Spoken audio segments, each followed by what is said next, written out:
আজ বানাবো কুঁদরির চচ্চড়ি। হ্যালো বন্ধুরা, আমার একটি নতুন ভিডিওতে সবাইকে স্বাগত। কুঁদরিগুলোকে ভালো করে ধুয়ে কুচু কুচু করে কুচিয়ে নিয়েছি। তারপর কড়াইতে তেল দিয়ে চিংড়িগুলোকে ভালো করে ভেজে নেবো।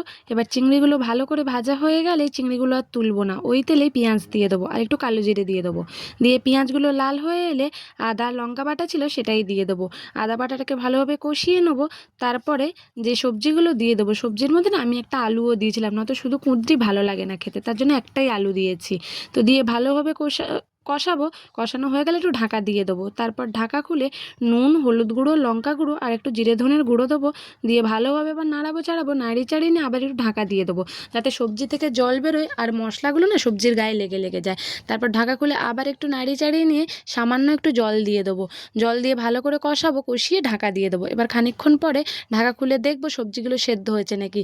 সেদ্ধ হয়ে গেলে গ্যাস হাই ফ্লেমে রেখে একদম জলটা শুকিয়ে নেব।